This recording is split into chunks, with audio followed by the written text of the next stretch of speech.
Dando continuidade aos nossos estudos sobre o fotoperiodismo e a sua influência sobre o florescimento das plantas, nós vimos na aula passada a classificação das plantas quanto às suas respostas fotoperiódicas. E dissemos que nosso universo de trabalho vão ser as plantas de dias curtos e as plantas de dias longos. E relembrando, plantas de dias curtos elas florescem quando submetidas a um fotoperíodo menor do que o seu fotoperíodo crítico. E plantas de dias longos florescem quando submetidas a um fotoperíodo maior que o seu fotoperíodo crítico. Dito isso, existem alguns tipos de respostas fotoperiódicas. Existem as respostas qualitativas ou obrigatórias e as respostas quantitativas ou também chamadas de facultativas. O que é uma resposta qualitativa? Significa que é um requerimento absoluto. Ou seja, aquela planta somente vai florescer quando as condições de fotoperíodo forem exatamente aquelas. Ou seja, se for uma planta de dias curtos, vai florescer somente se o fotoperíodo for menor que o seu fotoperíodo crítico. Se for uma planta de dias longos, floresce somente quando o fotoperíodo for maior que o seu fotoperíodo crítico. E as quantitativas? Elas têm uma relação relativa. Aquela condição de fotoperíodo para uma planta de dias curtos ou para uma planta de dias longos simplesmente aceleram o processo de florescimento. Então, uma planta de dias curtos pode começar a florescer antes de atingir o seu fotoperíodo crítico. Uma planta de dias longos pode começar a florescer antes de atingir seu fotoperíodo crítico. Mas quando atinge o fotoperíodo crítico, aí sim ela acelera e floresce de uma vez só.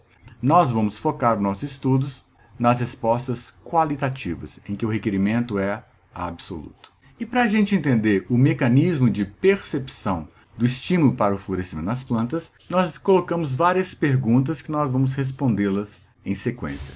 Primeiro, qual o período do dia que é responsável pela percepção do estímulo para florescer? É o período de luz ou o período escuro? Não, pergunta idiota. Se é fotoperíodo, nós estamos medindo o número de horas de luz. Vamos ver se é assim mesmo que acontece. Foram realizados vários experimentos interrompendo o período de luz e interrompendo o período de escuro, para ver o que estava acontecendo em termos de resposta das plantas. E é esse experimento mostrado aqui. O fotoperíodo crítico, para nosso exemplo aqui, é um fotoperíodo crítico de 12 horas. Então, se nós colocássemos ele aqui no gráfico, seria alguma coisa mais ou menos aqui. E nós temos, do lado direito, a resposta ao florescimento para as plantas de dias curtos, short day plants, e para as plantas de dias longos, long day plants. Vamos focar inicialmente nas plantas de dias curtos. E aqui nesse desenho do lado direito, nós temos o amarelo é o período de luz e o preto é o período do escuro.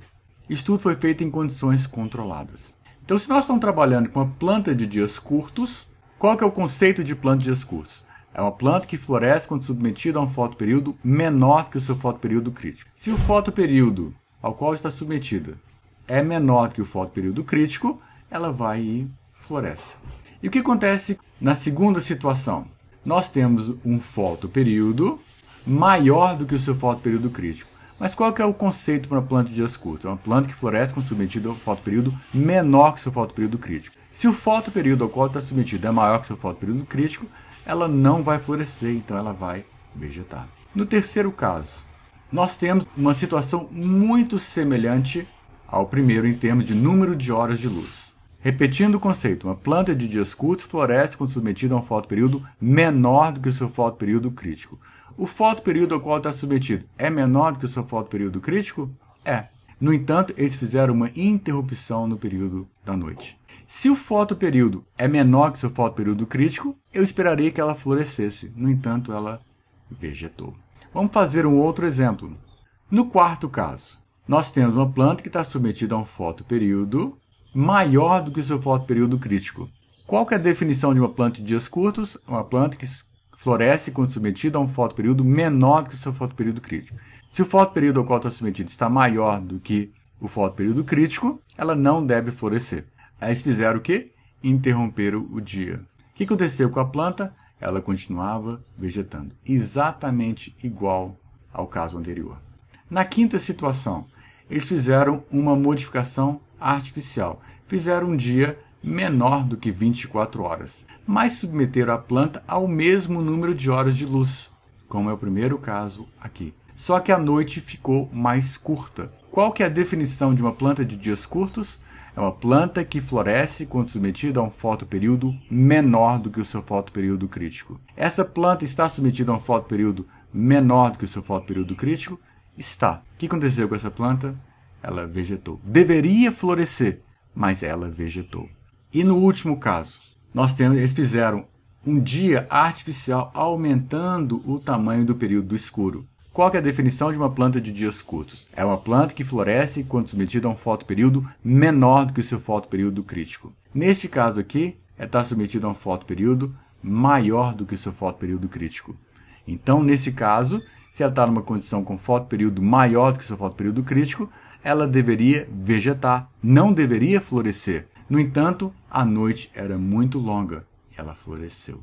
O que esses dados mostram? Que, na verdade, o período sensível para o florescimento não era o período exposto à luz, mas sim o período em que a planta permanecia no escuro. Mas será que isso era verdade? Eles fizeram o mesmo experimento com plantas de dias longos. Quando era uma planta de dias longos, qual que é o conceito de planta de dias longos? É uma planta que floresce quando submetida a um fotoperíodo maior do que o seu fotoperíodo crítico. Na primeira situação, o fotoperíodo ao qual está submetido é menor do que o seu fotoperíodo crítico. Portanto, é uma condição não indutora de florescimento e ela então vegeta. Perfeito.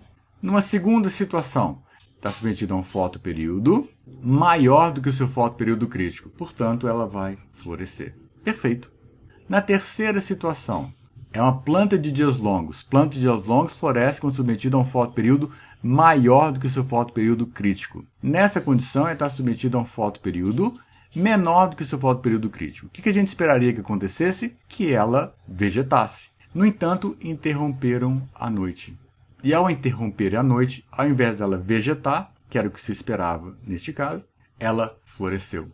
No quarto caso, uma planta de dias longos floresce quando submetida a um fotoperíodo maior do que o seu fotoperíodo crítico. Ela está submetida a um fotoperíodo maior que o seu fotoperíodo crítico. E eles esperavam que ela florescesse. No entanto, interromperam o dia dela. O que aconteceu com ela? Continuou florescendo, exatamente como eles haviam previsto.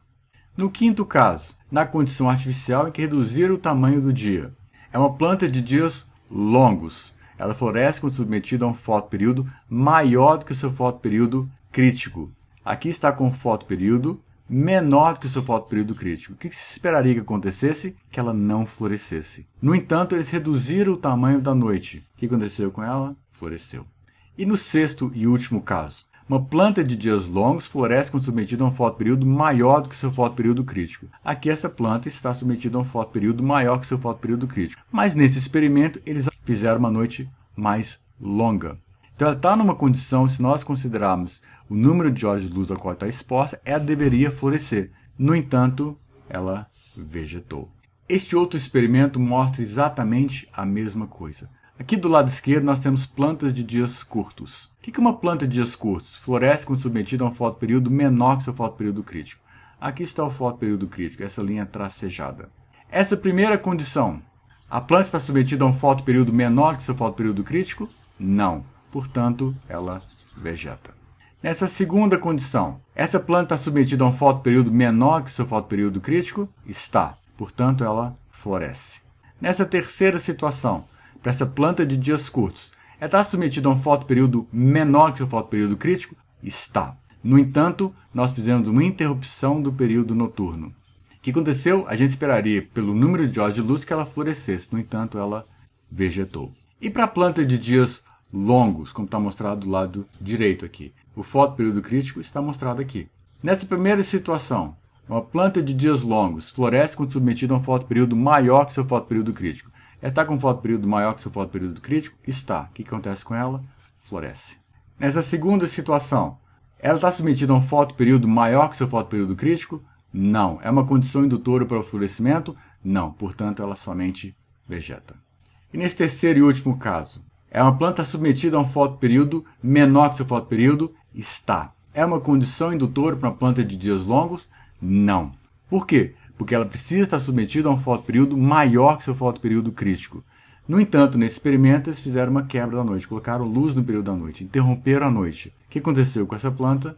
Que, olhando pelo número de horas de luz, não deveria florescer, No entanto, interrompendo a noite, ela floresce. O que isso quer dizer para a gente? O que esses experimentos nos dizem? Que a fase crítica é o período noturno. A planta não mede o número de horas de luz. A planta mede o número de horas que ela permanece no escuro.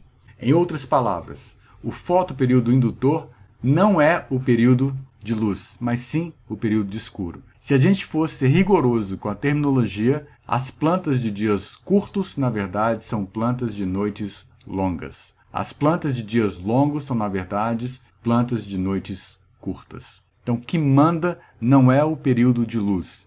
O que a planta marca é o período em que ela permanece no escuro.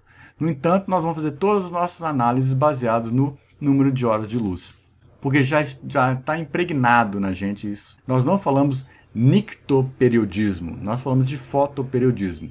Mas nós precisamos ter na nossa mente que o que a planta está medindo é o período em que ela permanece no escuro. Então guardem bem isso, que a planta de dias longos é uma planta de noites curtas, uma planta de dias curtos é uma planta de noites longas. Se interromper o período indutor, tem que se interromper o período do escuro. Se tem que fazer alguma modificação para alterar a resposta fotoperiódica, não é interferir no período que a planta está exposta à luz, mas sim interferindo no período que a planta permanece no escuro. Basicamente era isso que nós tínhamos para passar para vocês nessa videoaula e nos vemos na nossa próxima videoaula. Até a próxima!